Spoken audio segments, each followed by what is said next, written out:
بسم اللہ الرحمن الرحیم۔ کیا آپ جانتے ہیں کہ قرآن مجید نے آج سے 1400 سال پہلے ایسے سائنسی حقائق بیان کر دیے تھے جنہیں جدید سائنس نے صدیوں بعد دریافت کیا۔ کائنات کا پھیلنا، انسان کی تخلیق، سمندروں کے درمیان پردہ، پہاڑوں کی حقیقت اور انگلیوں کے منفرد نشانات، کیا یہ سب صرف اتفاق ہے یا اللہ تعالیٰ کی قدرت کی نشانیاں؟ آج کی اس ویڈیو میں ہم قرآن مجید کے حیرت انگیز سائنسی معجزات کو قرآن و مسند معلومات کی روشنی میں جانیں گے۔ ویڈیو آخر تک ضرور دیکھیں کیونکہ آخری معجزہ آپ کو حیران کر دے گا۔ ویڈیو کو لائک اور چینل کو سبسکرائب کرنا مت بھولیں اور کمنٹ میں ضرور بتائیں کہ آپ کو یہ معلومات کیسی لگی۔ قرآن مجید اللہ تعالیٰ کی آخری الہامی کتاب ہے جو تقریباً 1400 سال پہلے نازل ہوئی۔ یہ صرف عبادات، اخلاق اور شریعت کی کتاب ہی نہیں بلکہ اس میں کائنات، انسان، زمین، آسمان، سمندر، پہاڑوں اور دیگر بے شمار مخلوقات کے بارے میں ایسے حقائق بیان کیے گئے ہیں جنہیں جدید سائنس نے صدیوں بعد دریافت کیا۔ یہی وجہ ہے کہ قرآن کے ان بیانات کو سائنسی معجزات کہا جاتا ہے۔ اللہ تعالیٰ فرماتا ہے، "ان قریب ہم انہیں اپنی نشانیاں آفاق میں بھی دکھائیں گے اور خود ان کی اپنی ذات میں بھی، یہاں تک کہ ان پر واضح ہو جائے گا کہ یہی حق ہے۔" یہ آیت اس بات کی طرف اشارہ کرتی ہے کہ وقت گزرنے کے ساتھ ساتھ انسان کائنات میں اللہ کی قدرت کی نشانیاں دیکھتا جائے گا۔ کائنات کی تخلیق، بگ بینگ کی طرف اشارہ۔ اللہ تعالیٰ فرماتا ہے، "کیا کافروں نے نہیں دیکھا کہ آسمان اور زمین آپس میں ملے ہوئے تھے، پھر ہم نے انہیں جدا کر دیا۔" جدید سائنس کے مطابق پوری کائنات ابتدا میں ایک ہی نقطے میں سمٹی ہوئی تھی، پھر ایک عظیم دھماکے بگ بینگ کے ذریعے پھیل گئی۔ قرآن نے یہ حقیقت 1400 سال پہلے بیان کر دی جب انسان کے پاس نہ دوربین تھی اور نہ جدید سائنسی آلات۔ کائنات مسلسل پھیل رہی ہے۔ اللہ تعالیٰ فرماتا ہے، "اور آسمان کو ہم نے اپنی قدرت سے بنایا اور بے شک ہم اسے مسلسل وسیع کر رہے ہیں۔" 1929 ہجری میں ماہر فلکیات ایڈون ہبل نے دریافت کیا کہ کائنات مسلسل پھیل رہی ہے۔ یہ حقیقت قرآن نے صدیوں پہلے بیان کر دی تھی۔ انسان کی تخلیق۔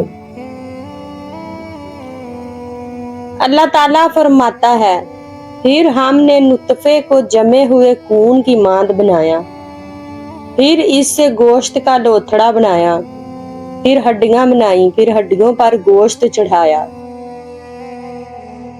جدید ایمبریولوجی بتاتی ہے کہ بچوں کی نشو و نما مختلف مراحل سے گزرتی ہے جنہیں قرآن نے حیرت انگیز انداز میں بیان کیا۔ انگلیوں کے نشانات، فنگر پرنٹس۔ اللہ تعالیٰ فرماتا ہے، "کیا انسان یہ سمجھتا ہے کہ ہم اس کی ہڈیاں جمع نہ کریں گے؟ کیوں نہیں، ہم تو اس کی انگلیوں کے پور تک درست کر سکتے ہیں۔" آج سائنس ثابت کر چکی ہے کہ ہر انسان کے فنگر پرنٹس منفرد ہوتے ہیں، دنیا میں کسی دو انسان کے ایک جیسے نہیں ہوتے۔